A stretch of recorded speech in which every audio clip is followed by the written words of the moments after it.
नमस्कार दोस्तों। मैं एक छोटा सा एस्ट्रोलॉजर, ज्ञान में छोटा, क्योंकि आजकल ज्ञानियों की कमी नहीं है, बहुत लोग हैं, तो छोटा कहना ही अच्छी बात होती है। क्योंकि पहले ही खुद को छोटा मान लो तो कम से कम ये होता है कि कहते हैं कि अपना आपको हमेशा अपने ज्ञान को नीचा रख के चलो, मतलब कि मेरे में ज्ञान अभी बाकी है।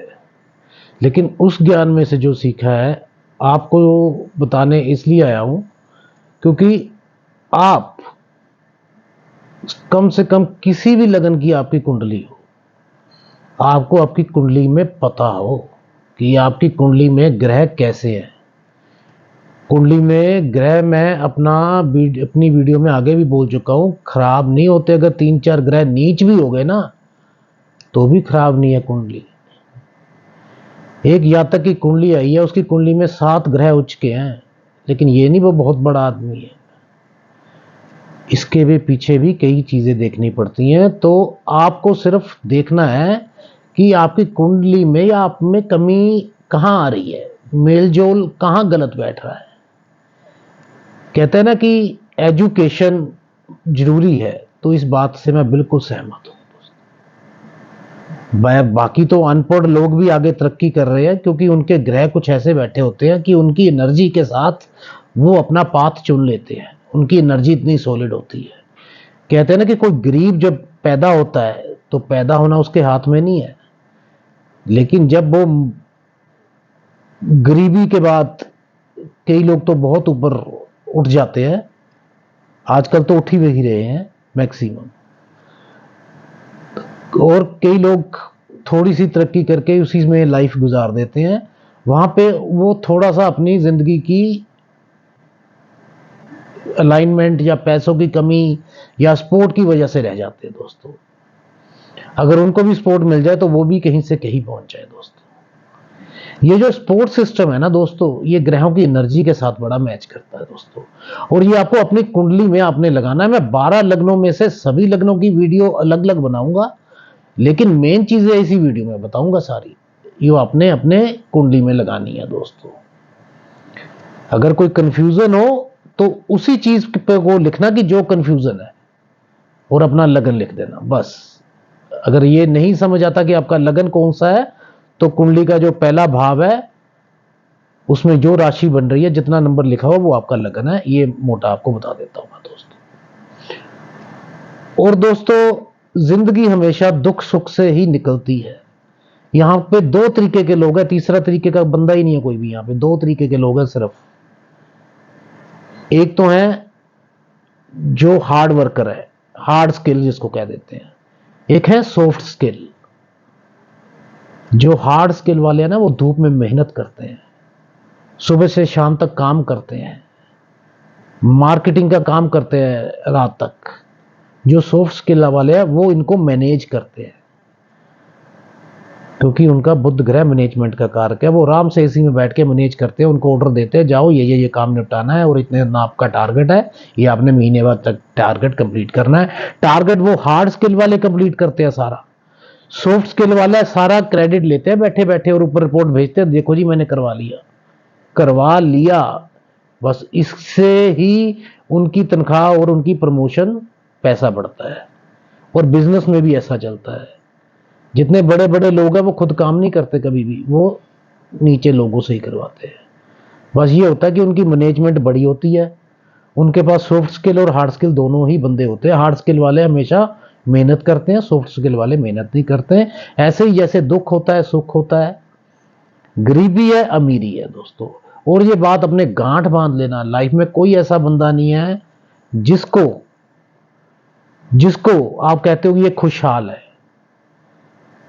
कोई ना कोई कमी, कोई ना कोई दिक्कत हर की कुंडली में होती है। अगर कुंडली में उस एनर्जी की प्रॉब्लम आ रही है तो उसकी लाइफ में भी वो प्रॉब्लम होगी होगी। कंफर्म आपको बोल रहा हूं, वो चीज उसकी लाइफ में भी होगी अगर कुंडली में वो शो हो रही है, क्योंकि ये 9 प्लैनेट्स आपकी एनर्जीज है। स्पेशल 7 प्लैनेट को तो आप समझ लीजिए, 7 प्लैनेट्स की एनर्जीज तो है ही है। राहु तो चलो, केतु तो एक एक्सिस पे बैठते हैं, जो राहु का रोल थोड़ा अलग है, केतु का अलग है। तो आप 7 प्लैनेट्स तो आपकी एनर्जीज है जो आपके डेली रूटीन चीजों से जुड़ी हुई हैं। बुध को हम हरा घास कह देते हैं, हरी मूंग की दाल कह देते हैं, ये छोटी छोटी चीजों से जुड़ी हुई हैं। सूर्य गेहूं का कारक है। सूर्य आपके जो सुबह लोग उठते हैं उनका वैसे सूर्य अच्छा ही होता है। सूर्य आपके आत्म सम्मान का कारक है, जिसको अपने आपके बारे में नॉलेज होनी चाहिए, उसका कारक है दोस्तों। अपनी इज्जत प्यारी हो जिस बंदे को, जिसमें ईगो हो, ये सूर्य उसका होता है। लेकिन सप्तम भाव में सूर्य जब बैठता है तो ईगो के कारण बंदा थोड़ा सा दूसरे के पे हैवी होने की कोशिश करता है। तो कई बार ये एनर्जीज ज्यादा प्रबल हो तो नेगेटिव असर करती हैं, ज्यादा कम हो तो भी ज्यादा अच्छी नहीं है। क्योंकि सूर्य सरकार का कारक है। अगर सरकार से आपको बेनिफिट मिल रहा है, आपको गवर्नमेंट जॉब मिल गई है, दैट मीन्स आपका सूर्य अच्छा है। ये सारे 7 के 7 ग्रह, अगर वीनस अच्छा है तो आपको लग्जरी मिल रही होगी लाइफ में। ये सारे ग्रह का रोल है ही है। कहीं ना कहीं अगर आपका जुपिटर खराब बैठा है, 6वें में बैठ गया, 8वें में बैठ गया या 12वें में बैठ गया, और वो मार्क प्लैनेट है, तो आपकी पढ़ाई अब बीच में छूट जाएगी। तो इसका मतलब ये नहीं कि अगर आपकी पढ़ाई छूट गई तो आप धनवान नहीं होगे, इसका इससे कोई लेना देना नहीं है दोस्त। मैं बात आपको ये इसलिए समझा रहा हूं क्योंकि कुंडली में कई लोगों को अपनी एनर्जी के बारे में पता नहीं है, और उनको अपनी कुंडली को देखे, चेक करे और पता करना चाहिए। जरूर देखना चाहिए कि मेरे में कौन सी एनर्जी, जो कौन से ग्रह की एनर्जी एक्टिव है। कई बार हर प्लेनेट की जो एनर्जी होती है ना, वो टाइम ही नहीं आता किसी बंदे की लाइफ में। जैसे शनि की किसी का एक्टिव है बहुत ज्यादा, बहुत बढ़िया वर्गोत्तम प्लेनेट है, सपोज कर लीजिए। वर्गोत्तम का मतलब होता है जिस लगन कुंडली में राशि में बैठा हुआ है वही नमाज में बैठा हुआ है, वो वर्गोत्तम प्लेनेट हो गया। और वो वर्गोत्तम के साथ साथ वो उस कुंडली का बेनिफिक प्लेनेट है। एग्जाम्पल आपको देता हूं, जैसे वृष लगन की कुंडली हो या तुला लगन की कुंडली हो, तो उसमें शनि जो होता है ना, वो बेनिफिक प्लैनेट, योग कारक प्लैनेट बन जाता है। और वो एक ही राशि में हो अगर, ठीक है, तो नमाज में भी उसी राशि में हो, कुंडली में, नमाज कुंडली में D9 चार्ट जिसको कहते हैं, और लगन कुंडली में भी उसी राशि में हो, तो वो वर्गोत्तम हो जाता है। अगर उसकी दशा आपकी जवानी में आ जाए, 30 साल से लेकर 19 साल की होती है, 30 साल से लेकर 49 ईयर्स तक, तो आपकी जिंदगी को कोई नहीं हिला सकता। शनि के बाद बुध की दशा होती है, वो भी अच्छा आ जाए तो आपकी जिंदगी पार है, मजे में पार है। कई बार कईयों के प्लैनेट्स अच्छे होते हैं लेकिन उनकी दशा ही नहीं आती, क्योंकि वैदिक एस्ट्रोलॉजी में 122 साल की दशा है। सब प्लैनेट्स के अलग अलग की पीरियड्स की दशा है। वीनस की 20 साल की है, शनि की 19 साल की है, ऐसे ही राहु की 18 साल की है, मरकरी की 17 की है, जुपिटर की 16 की है, बाकी ग्रहों की थोड़ी कम है। किसी की मार्स की 7 साल की, केतु की 7 साल की, सूर्य की 6 साल की। ऐसे ही दशाएं दोस्तों, आपके जब मेजर पीरियड होता है, जो आपकी 20 साल के बाद लाइफ को आगे बढ़ना होता है, कोई अच्छे प्लैनेट की दशा आ जाए, आपकी कुंडली के बेनिफिक प्लैनेट की दशा आ जाए, और वो अगर आपके केंद्र त्रिकोण में बैठे हों, विष्णु स्थान लक्ष्मी स्थान में बैठे हों, और वो वर्गोत्तम हो जाएं, तो आपकी कुंडली में वो बंदे, पैसा उनके पास आएगा ही आएगा। अगर 3, 6, 10, 11 जो उपचय भाव हैं, इनके साथ भी उनका संबंध बन जाए, ये तो मटेरियलिस्टिक हाउस है दोस्तों। सारी चीजें मैं एक वीडियो में नहीं समझा सकता, इसलिए मैं सोच रहा हूं कि जब मेरा टाइम सिस्टम बनेगा तो क्लासेस स्टार्ट करूंगा, तो उस टाइम पे मैं सारे लेक्चर आपको डाल दूंगा। लेकिन ये जैसे 1, 5, 9 काम त्रिकोण, अपना धर्म त्रिकोण है, 2, 6, 10 ये आपका अर्थ त्रिकोण है, 3, 7, 11 ये काम त्रिकोण है, 4, 8, 12 मोक्ष त्रिकोण है। इनको भी लेना पड़ेगा, ये ट्राइन कहा जाता है इनको। साथ में इनके ग्रह की कंजंक्शन ना हो, लेकिन इनमें कोई ग्रह पड़ा हो तो उसको बीच में हमें प्रेडिक्शन देने में ये काउंट करना पड़ता है। लेकिन मैं आपको बता दूंगा मेन चीजें जो आपको ध्यान रखनी है अपनी कुंडली में दोस्तों। कि आपकी कुंडली क्या आपको कहना चाहती है। आपकी कुंडली मटीरियलिस्टिक है, स्पिरिचुअलिटी की तरफ वो जा रही है, या वो दोनों को शो कर रही है दोस्तों। ऐसा भी होता है, क्योंकि जुपिटर की राशि में अगर वीनस बैठ जाता है ना, तो जुपिटर आध्यात्मिक नॉलेज सारी चीजों, वेल्थ का तो कारक ही है, वीनस का भी वेल्थ का कारक है। वेल्थ तो मिल जाएगी, लेकिन वो दो चीजों में कंफ्यूज रहेगा कि मैं पैसे की तरफ भागूं या मैं आध्यात्मिक की तरफ भागूं। ऐसा भी कंफ्यूजन होती है लाइफ में, ये बंदे के दिमाग में चल रही होती है, लोगों को नहीं पता होती। तो कुंडली में जो राशि होती है, जो उसमें ग्रह बैठा होना होता है, तो उसकी एनर्जीज हमेशा मैटर करती है दोस्तों। आपको अपनी कुंडली की एनर्जी जरूर पता होनी चाहिए। मेरा कहने का लास्ट में मतलब यही है। वो लाइन है ना कि अपना, एक लोग होते हैं जो तकदीर को मानते हैं कि जो तकदीर है ना, ये खेल है सब तकदीरों का, जो किस्मत में लिख दिया वो लिख दिया, वो मान के बैठ जाते हैं। वो मान के बैठ जाता है कि मेरी तकदीर में ऐसा ही लिखा है, भगवान में, वो मान लिया उन्होंने। ऐसा नहीं है बिल्कुल दोस्तों, भगवान ने नहीं लिखा, वो आप सोच के बैठ गए हो। एक ने बोल दिया कि ये खेल है सब तकदीरों का, बाद में दूसरे ने बोला तकदीर है क्या मैं क्या जानूं, मैं आशिक हूं तदबीरों का। मतलब कि जो प्लानिंग है, जो एक्शन है, जो आपका विजन है, आप उसके तरफ बार वर्क करो। तकदीर भी कई बार बदल जाती है, कर्म के आगे कई बार ग्रहों को भी झुकना पड़ जाता है। कर्म योगी की कुंडली में ऐसा ही होता है दोस्तों। और कहते हैं ना कि एक और सुना हुआ है कि आप सोचते होंगे कि इस बंदे के पास पैसा है, जो चाहता है, इसका दिमाग बड़ा तेज है। कोई बड़ा महान नहीं है, सिकंदर महान नहीं था, कहने की बातें हैं, लेकिन यह है कि उसकी कुछ एनर्जीज, उसकी पावर, उसकी सेटिंग्स, उसके पास महान सेना के कारण वो विजेता बन गया। लेकिन लास्ट में वो भी यही कह के गया कि मैं कुछ भी नहीं, आदमी कुछ नहीं है, मिट्टी का बना हुआ है, बस कुछ नहीं है इसमें। लेकिन दुख सुखों के कारण आदमी की लाइफ खराब होती है, जो थोड़ी सी दिक्कत में आती है, कष्ट में आती है, उससे उभरना आप नहीं है, आपको कोई उभार नहीं सकता। किसी एस्ट्रोलॉजर की इतनी ताकत नहीं है, शक्ति नहीं है, जो आपकी कुंडली को सेट कर दे, जो उसमें लिखा हुआ है, जो उसकी एनर्जी एक्टिव है आपकी कुंडली की, उसको वो इधर उधर कर दे। हाँ, कुछ चीजों से कुछ करके, लेकिन जितने की वो रेमेडीज बताते हैं ना, वो सारा ड्रामा ही है। आप फंसे मत। रेमेडीज जो है वो आपके एक अच्छे कर्म में गिनी जाती हैं।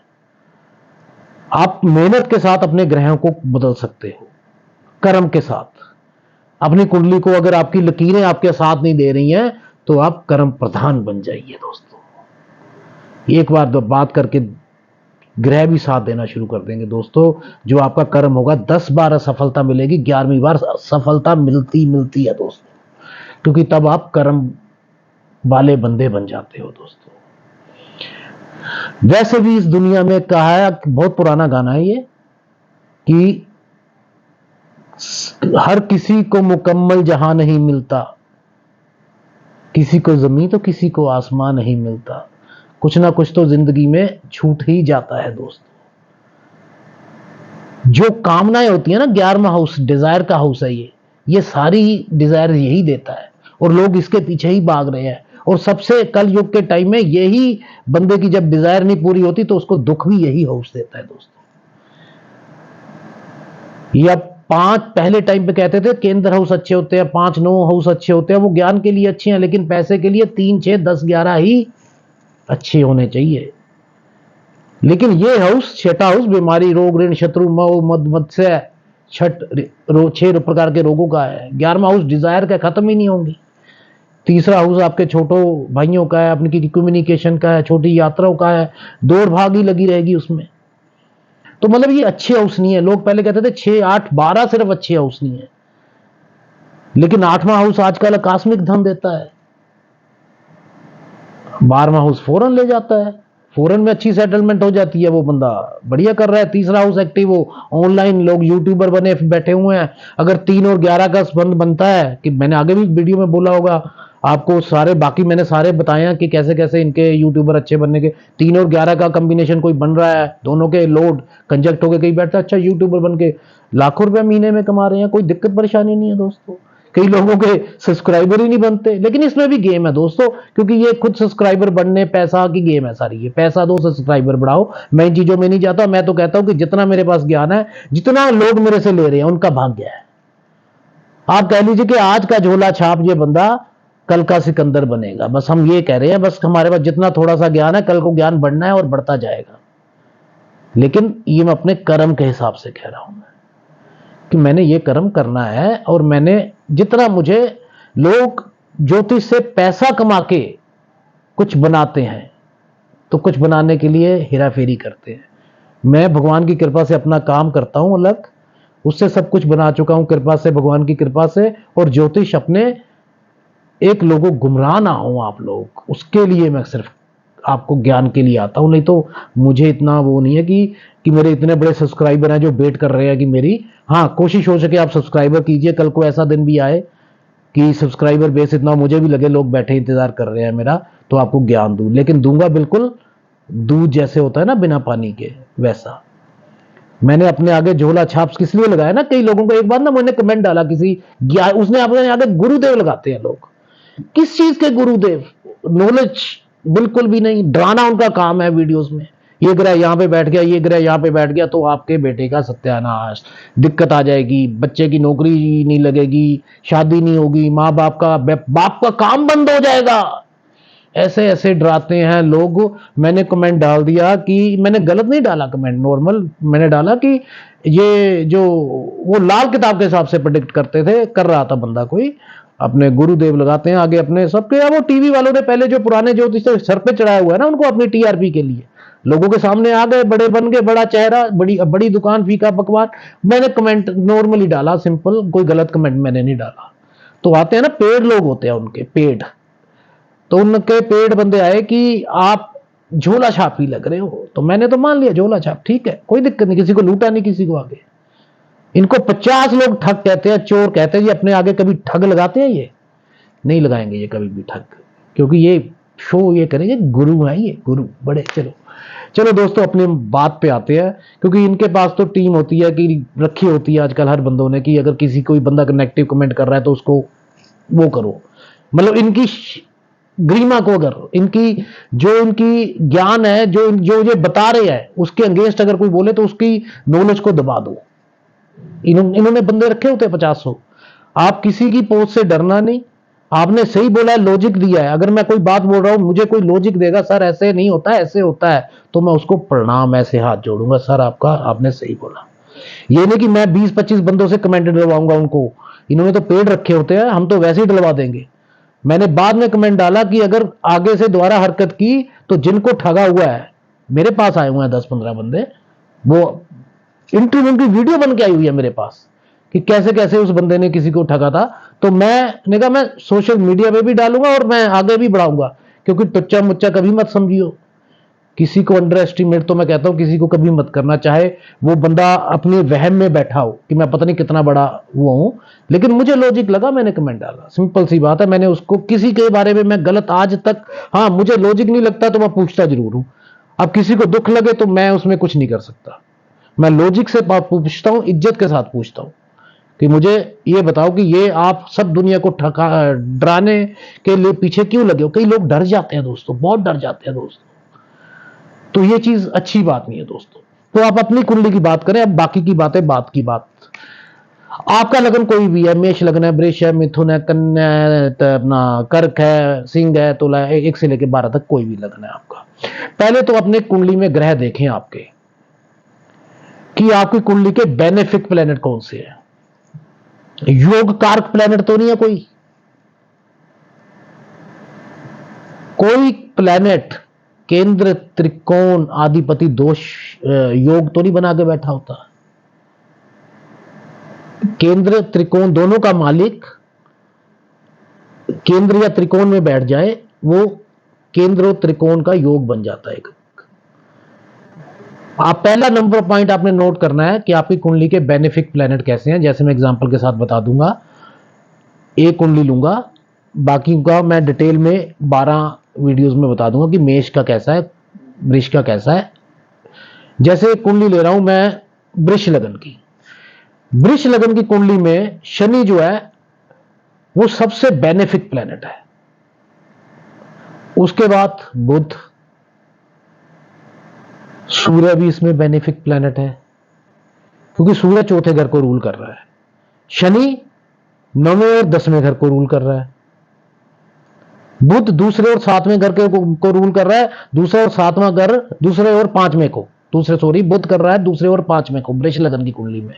5वां जो है वो आपको पता है कि वो लक्ष्मी स्थान है।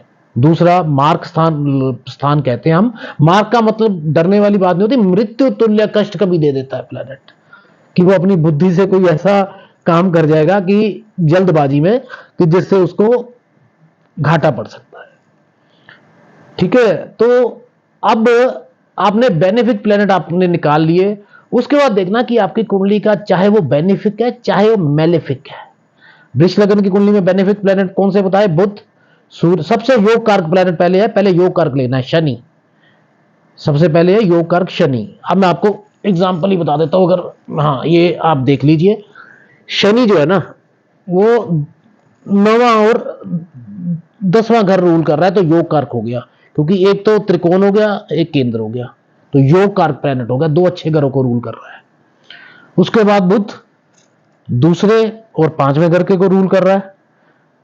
उसके बाद क्योंकि लगन, ये जो लगन का लॉर्ड होगा शुक्र, वो तो योग कारक होगा, क्योंकि लगन का मालिक होगा शुक्र। भी इसमें योग कारक नहीं हम कह सकते, लेकिन बेनिफिक प्लैनेट कह सकते हैं। शनि हो गया योग कारक, बुध हो गया बेनिफिक प्लैनेट, सूर्य हो गया बेनिफिक प्लैनेट, शुक्र हो गया बेनिफिक प्लैनेट। और जो लगन का लॉर्ड होता है, चाहे वो छठे का लॉर्ड बन जाए, उसको वो दोष नहीं लगता, क्योंकि वो लगन का स्वामी है। लेकिन उसकी प्लेसमेंट अच्छी होनी चाहिए। ये नहीं हो उसकी प्लेसमेंट 8वें घर में हो जाए, ठीक है, 12वें घर में हो जाए, तो वो लगन दोष भी बन जाता है। तो वो ना हो, बस इससे ग्रह थोड़ी सी मतलब कि पूरा रिजल्ट नहीं दे पाता। बाकी उसका बल भी चेक करना पड़ता है, कई कुछ चेक करनी पड़ती हैं। तो इस कुंडली में अब जो बेनिफिक प्लैनेट नहीं है वो कौन से हो गए? अब 12वां घर अच्छा नहीं है, मंगल हो गया, सिंपल सा बंदा है जो 12वां घर अच्छा नहीं है। उसके बाद छठा तो लगन तो सेम ही हो गया, छठे घर का तो हमने लेना ही है। 9वां हो गया गुरु, 8वें घर में गुरु है, गुरु की राशि है धनु, गुरु भी इसमें अच्छा प्लैनेट नहीं है। तीसरा कलयुग में तो अच्छा है ये तीसरा घर ऑनलाइन के लिए, इसका ग्रह मून जो है, लेकिन उसको हम बेनिफिक नहीं लेंगे, क्योंकि तीसरा घर को अच्छा घर नहीं बना कि इसको खप हाउस कहा गया, मतलब बंदे को खपाने वाला। लेकिन ऑनलाइन के लिए अच्छा है, कम्युनिकेशन के लिए अच्छा है, शॉर्ट ट्रैवल। आजकल खपने वाली तो बात ही नहीं है, गाड़ी उठाओ, चाबी लगाओ, एसी चलाओ, निकल जाओ गर्मियों में, तो कोई दिक्कत वाली बात नहीं है। ठीक है, इसलिए आजकल बेनिफिक और मेलेफिक प्लैनेट इतना, अगर बेनिफिक जो है वो तो रिजल्ट देगा ही देगा, अगर बेनिफिक नहीं भी है ना तो भी उसकी प्लेसमेंट से पता चल जाएगा कि उसकी कितनी डिग्री है, उसमें कितनी एनर्जी है, और प्लैनेट्स की एनर्जी से ही हमें मतलब है। देखो दोस्तों, इस साइड मैंने लिखा हुआ कि बेनिफिक प्लैनेट निकालने आपने, अगर नहीं भी है तो वो कहां पे बैठा हुआ ये निकालना है। दूसरा, कोई भी प्लैनेट आपका देखना है, आपने वर्गोत्तम तो नहीं है, जहां पे चौरस का निशान ऐसे बनाओ, आप सॉफ्टवेयर खोलोगे तो वो वर्गोत्तम प्लैनेट बन जाता है, बहुत अच्छा प्लैनेट होता है। अगर रिट्रोग्रेड में तो नहीं है, अगर कोई प्लैनेट नीच का भी होकर बैठ जाए तो वो रिट्रोग्रेड हो जाए ना, तो उसमें बल पूरा आ जाएगा। उसमें रिट्रोग्रेड मतलब वक्री रूप, वक्र रूप, शिव शंकर का वक्र रूप, हाईली एक्साइटेड प्लैनेट कहते हैं इसको। उसके बाद देखना है एग्जाल्टेड, मतलब ऊपर का निशान ऐसे बनाओ, ऊपर को मतलब वो अपनी राशि में बैठा हुआ है, या एग्जाल्टेड उच्च का होकर बैठा हुआ है। नीच का होकर बैठ गया तो एरो नीचे को मिलेगा आपको, जैसे यहां पे मैंने बनाया हुआ है, नीचे को एरो मिलेगा। अगर ऊपर को एरो बना होगा तो ऊपर को मतलब कि वो अपनी राशि में बैठा हुआ है, जहां वो एग्जाल्टेड होकर बैठा हुआ है दोस्तों। अब योग कारक प्लैनेट एक तो ऐसे बनता है, जैसे मैंने 2 घरों को, जो प्लैनेट रूल कर रहा है अच्छे स्थानों को, 9-10 को, ऐसे ही लिब्रा में, लिब्रा लगन में, तुला लगन में शनि चौथे और 5वें घर को रूल कर रहा है, तो उसमें भी योग कारक शनि हो गया। बाकी लिब्रा में बेनिफिक प्लैनेट शुक्र हो गई, बुध होगा, तो ऐसे आपने निकाल लेने हाउस देख के। ठीक है जी, तो ऐसे ही 6 राशियां, कुछ 6 लगन ऐसे होते हैं जिनके लिए बेनिफिक प्लैनेट अलग होते हैं, 6 के लिए बेनिफिक प्लैनेट अलग होते हैं। लेकिन ये 12 राशियों, 12 घरों में जो 9 प्लेनेट बैठे हुए हैं, राहु केतु को भी छोड़ लेता हूं, जो 7 प्लेनेट बैठे हुए हैं, क्योंकि राहु केतु तो रिट्रोग्रेड होते ही होते हैं दोस्तों, बाकी 7 प्लेनेट को आपने देखना है कि वो वर्गोत्तम तो नहीं है उनमें से कोई भी, और उनमें से रिट्रोग्रेड कितने प्लेनेट है, ये साइड में लिख के दोस्तों लिख लीजिए। अगर आपकी लाइफ में वर्गोत्तम प्लेनेट की दशा महादशा जब अगर अच्छे टाइम पे आ जाएगी, कईयों की बचपन में भी निकल जाती है दोस्तों महादशा अच्छी, 15 साल तक निकल जाती है कईयों की अच्छी, उसके बाद थोड़ा टाइम खराब निकलना शुरू हो जाता है। तो लोग कहते हैं ये बचपन में बड़ा अच्छा था, बड़ा अच्छा पढ़ाई में था, 18 साल तक कईयों की निकल जाती है, 20 साल तक निकल जाती है, तो पढ़ाई में पहले बहुत अच्छा था, लेकिन उसके बाद पता नहीं क्या एंट्रेंस नहीं क्लियर कर पाया ये कोई भी, टॉपर होने के बावजूद भी। तो दोस्तों यही दिक्कत आती है दोस्तों, एकदम महादशा चेंज होती है। जो अच्छा प्लेनेट था वो तो अच्छा रिजल्ट दे रहा था, लेकिन उसके बाद जैसे ही महादशा चेंज हुई सारा दिक्कत आ गई दोस्तों। नक्षत्र नाड़ी में हम चेक करते हैं दशा भुक्ति अंतरा, उसमें तो इवेंट्स के रिगार्डिंग बताते हैं हम तो, लेकिन अभी मैं अपने बात पे रहूं, कम से कम आप इतना तो चेक करना कीजिए, शुरू कीजिए जितना मैं आपको बता रहा हूं।